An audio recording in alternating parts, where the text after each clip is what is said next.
been really good start to the weekend with the free practices. Both riders had some good sessions. Started off a bit damp, went out there and we got some good pace in the damp conditions. Then as it dried up, Chris was going more for the race run, and James went for the outright lap time, and James found some real fast pace, and Chris done some good runs on some tyres for longevity for the race. Qualifying went really well. Chris got held up behind Westy and Easton and couldn't get the lap lap he needed to get him into Q3. So unfortunately for him, he started on 11th. James's side of the garage, he just went faster and faster and faster and put it on pole, which gave the team a massive lift, and James the sort of pat on the back that he really needed. Mark Smith-Halverson and their gang look well pleased with that. James Ellison has put them on pole position. Pole position for James Ellison was a fantastic achievement. Great to see that he's fought back. He's had the courage to take Brands Hatch on again and succeed, really. So pole position and front row start was ideal. Chris in 12th, I believe.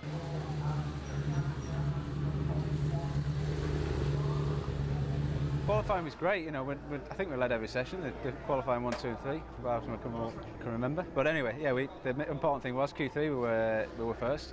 My first pole position, the team's first pole position. We've had a few with getting a fastest lap in race 1 and obviously getting pole in race 2, but that was the first one I'd ever done for qualifying position, so really happy with that. We've had a really strong comeback from, you know, saying 12 and a half, 13 weeks ago. So yeah, I mean, that's in the back of my mind now. It was even coming into this round, I never even thought about it. I just wanted to get back to Brands and see where the bike was at and where I was at.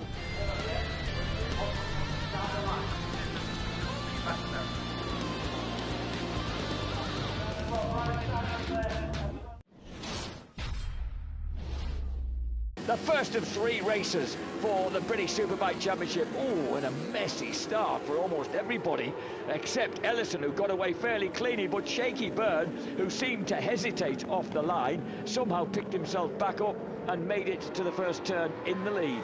Josh Brooks trying to squeeze through on the inside of Ellison. Yeah, just to get around the first few turns is what you'd be looking to do, just to keep out of trouble till the field's strung out a little bit and you can find yourself a little bit of space. James Ellison didn't look as if he was overly much enjoying the prospect of this race, and certainly he's being clipped back down the field at the moment. He's back to 5th place now off pole position. The battle for 6th place, James Ellison, number 77 there, as they drop down through clearways.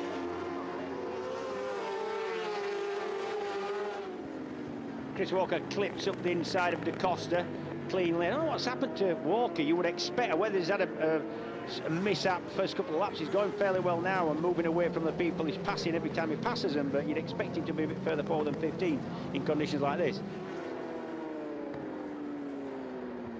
Chris Walker takes the tight line, and that will work into Paddock Hill Bend inside James Westwell, and that will nick him 13th place. Stuart Easton there just snatches the 6th place from Ellison.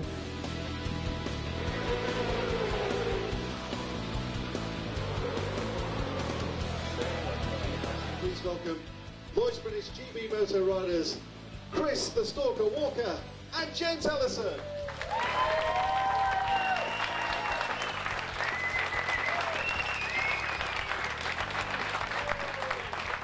I wanted a dry race, so I was really disappointed when I left the garage and got around to the pits, and it was like, right, I've accepted the fact now it's raining, because there was a slim chance it was going to stop. But on the grid we were like, right, chuck all the wet stuff in it. So we got it set up for what we've been used to in the wet. But this weekend we haven't really had a full wet track. It's been dry patches everywhere, so you could still generate quite a lot of heat in the tyres. And in the race that was the first time the whole circuit was wet. My aim was to finish here with 3 podiums, 3 strong podiums, 3 wins if possible. And I certainly think the win's in the bag if it's dry tomorrow. Like I said, we haven't got the wet setting, as you can see. We've got some improvements that we can make, but I'm certainly not comfortable in the wet.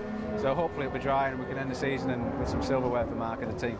Yeah, to be honest, we've not had the best of days. I just missed out on getting through to Q3 with by 0.05 of a second, which is hard to take. To be honest, we've got the pace around this circuit. Race 1. Started lowly on the grid, didn't get a great start, got duffed up a bit, so I went backwards and it took me a while to regroup. I've got from 15th through to 10th, but the guys that were setting the pace had gone by then, so made it a long old race, but the bike didn't feel too bad, so fingers crossed we can make a step forward for tomorrow.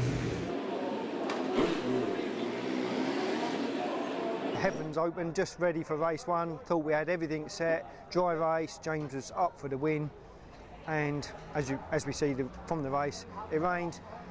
Manic on the grid.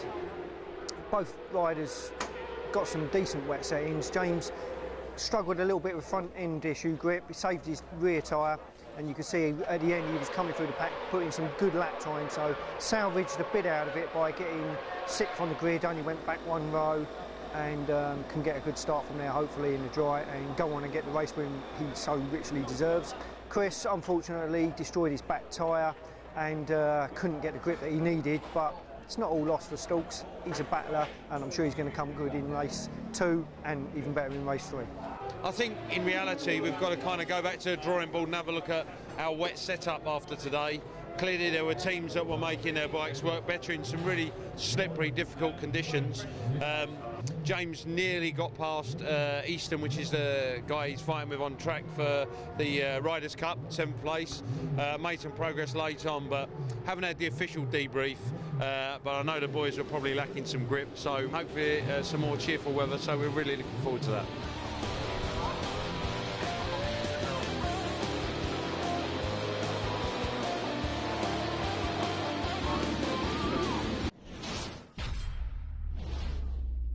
This is it, the MCE Insurance British Superbike Championship, Brands Hatch, first race of the day, second of the weekend, and a good start by both the front men, and it looks like the Taiko Suzuki's gone off well, but Linfoot cuts underneath on the Quattro Plant Kawasaki.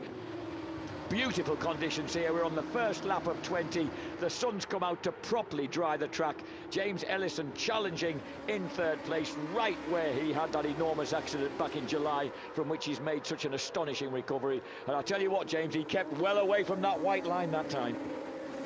Completing the first lap of 20 then, and as they pour out of the Clark curve, it's Ellison there, cutting through almost to the front. He arrows through to 3rd place. Ellison has kept on looking at this move up the inside at John Surtees, but can't quite pull it off. Chris Walker out in the, into the Lloyd's British GBmoto's pits. Ellison once again looking for that tight entrance to Surtees, but oh, how he almost runs it wide, pulls it back at the last minute. There's a big moment on the exit, that'll cost him dear as they go down Pilgrim's Drop. That gives James Ellison the chance to drive past the Quattro Plant Kawasaki. He made Ellison go the long way around though, which was the right thing to do. He knew he had the slide, did Howie, and just kept across that right-hand curve. That meant that Ellison, if he did get out of Surtees quicker, had to go around the outside, which he did. Shaky Byrne, he won his world's first British Superbike Championship in 2003. He wins his 4th in 2014. Brilliant ride by James Ellison.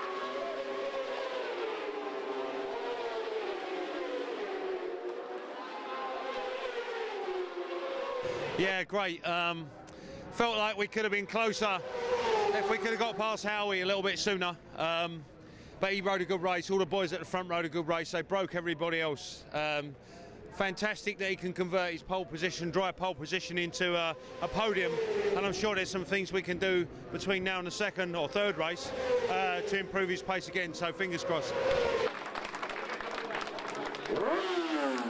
Yeah, it feels great. I mean, we started the first round with 2 podiums. You know, we've got 2 3rd places here. We had a string after that, 7 out of 9 races.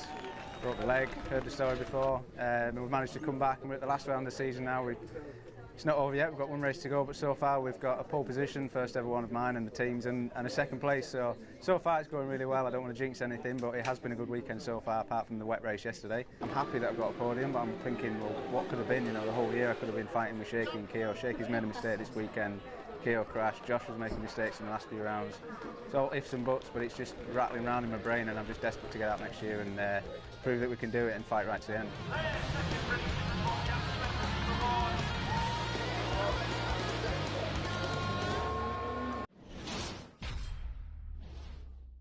Here we go then, 20 laps to go to top off the 2014 season. And a grand start by Josh Brooks. He just burns his way off the line, but Shaky Byrne does the same on the Kawasaki. As James Ellison is quick to cut his way through to 4th place. Hickman, Wilson, Walker's also made the classic stalker start to catapult himself through from row 6. Oh, and Shaky has a huge moment coming out of Surtees. That really shakes the head and the rear end of that Kawasaki and allows Ellison through. Oh, and here's Shaky diving through on the inside, uphill into Hawthorns, and retaking James Ellison. So the Rapid Solicitors Kawasaki once again leads the way. The red flag comes out because that's the Stell Suzuki that's gone down of Aaron Zanotti. The red flag comes out, and that will mean Tommy Bridewell has clinched that 3rd place in the championship overall. Another race victory for Shaky Burns, 2nd place for James Ellison. Tommy Bridewell, that 3rd in the race, will clinch the bronze medal, and Stuart Easton will become the Riders' Cup champion. So everyone takes a deep breath there, plenty of hugs, because that was, well, that's robbed us of a splendid climax, but it hasn't robbed this man, Shaky Byrne, of his 61st race win. You see on TV, I was riding all over the back of Shaky, but it just wasn't enough, you know. I just kept pulling away down the straights, and I'd have to make it up in the corners again. But I think it was, you know, we've done well this season. You know, the Lloyd's British GBmoto Kawasaki team, I've always said, have stood by me 100%, and I can't thank them enough. You know, the best I can do is try and win a championship next year.